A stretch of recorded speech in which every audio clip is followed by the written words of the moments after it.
RPI party के राष्ट्रीय अध्यक्ष रामदास अठावले आज भिवानी के गांव कोट पहुंचे।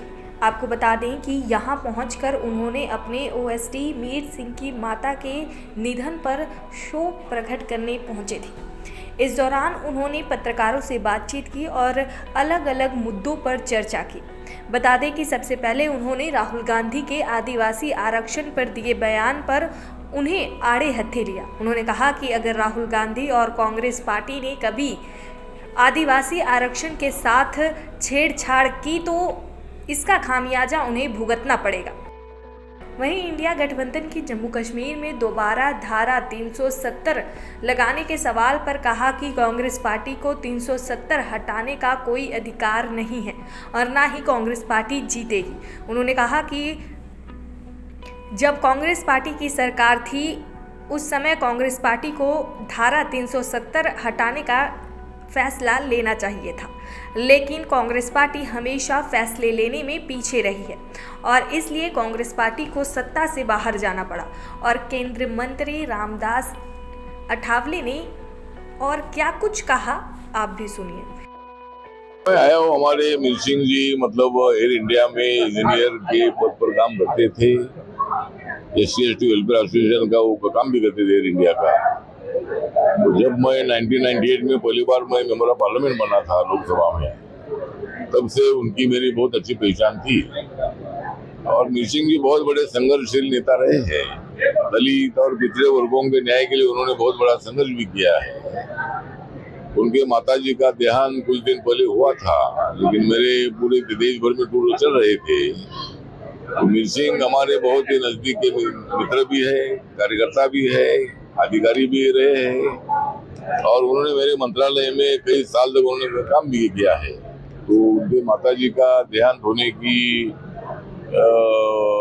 न्यूज मुझे मिली थी और इसीलिए मतलब आज मैं टाइम निकाल कर मीर सिंह जी के फैमिली को मिलने के लिए मैं इधर आया हूँ।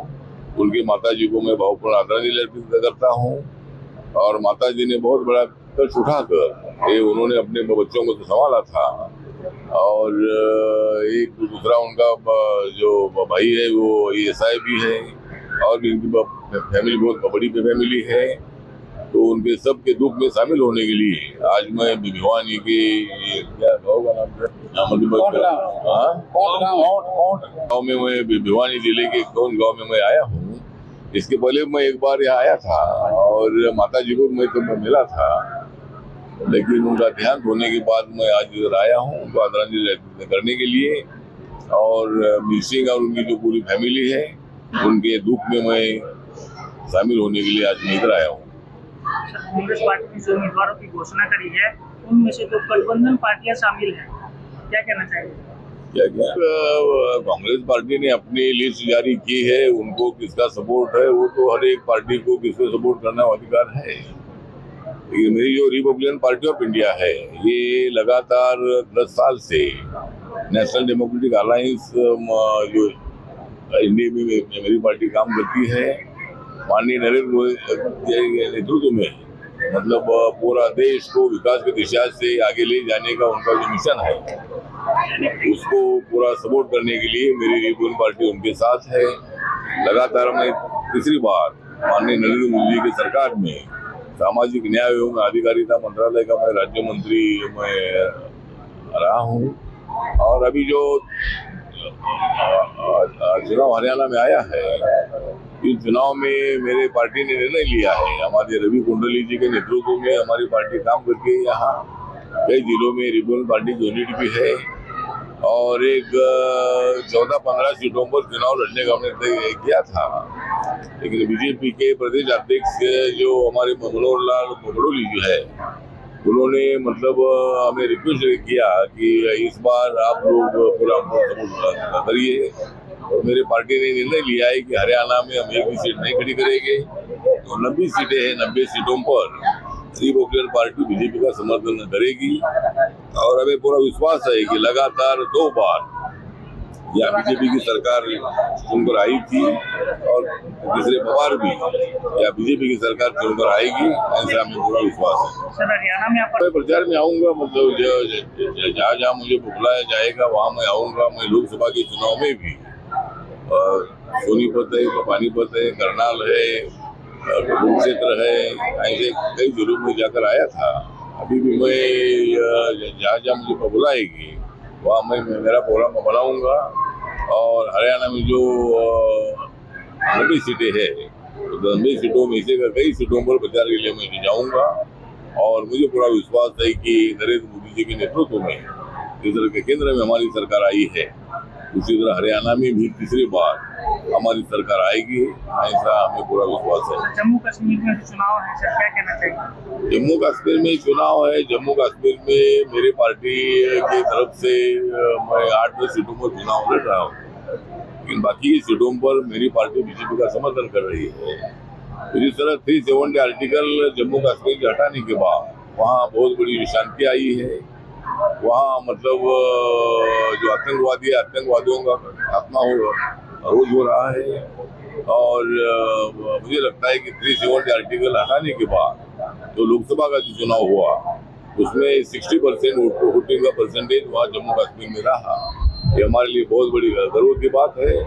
और इस चुनाव में भी 60% से ज्यादा लोग वोटिंग करेंगे और भारतीय जनता पार्टी जरूर जम्मू कश्मीर में सत्ता में आएगी।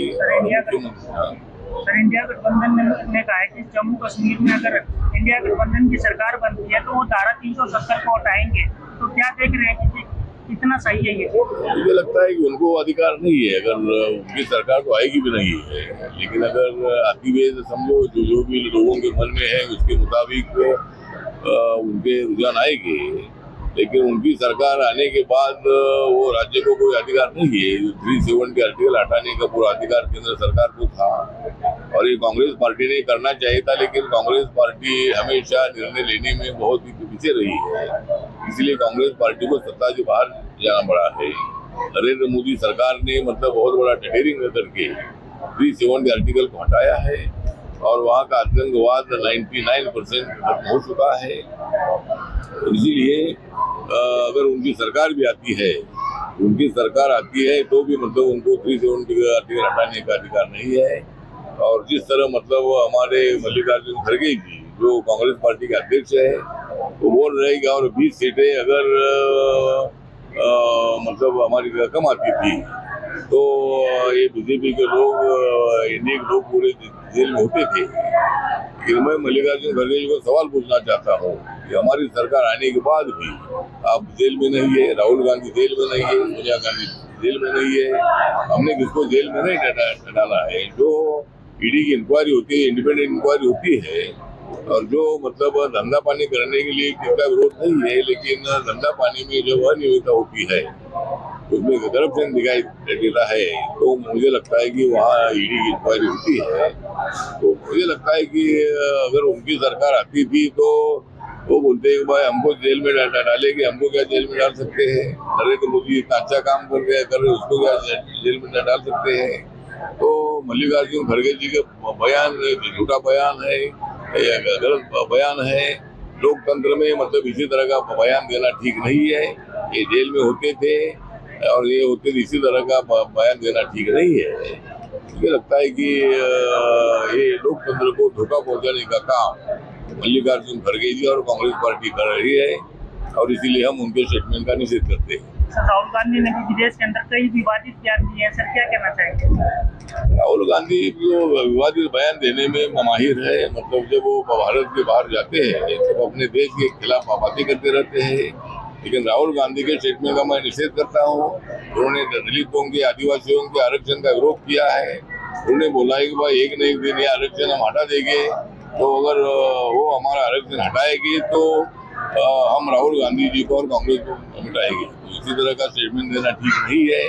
भारत की बदनामी करने का काम दलित आदिवासियों को बाबा साहब अम्बेडकर जी के माध्यम से आरक्षण मिला है, उसको हटाने की बात करने वाले जो राहुल गांधी है, ये राहुल गांधी का हम स्वीकार करते हैं, निषेध करते हैं और पूरे देश भर में रिपब्लिकन पार्टी राहुल गांधी के खिलाफ हम आंदोलन करेंगे और इसी तरह का बयान देना ठीक नहीं है। चलो सर, महाराष्ट्र में भी जो है चुनाव होंगे सर, आपकी पार्टी जो निर्दलीय चुनाव लड़ेगी आपकी गठबंधन? दैनिक सवेरा के लिए भिवानी से अभिषेक ठाकुर की रिपोर्ट। देश दुनिया की हर खबर सबसे पहले देखने के लिए फॉलो करें Dainik Savera TV, YouTube, Facebook, Instagram, X और व्हाट्सएप चैनल पर।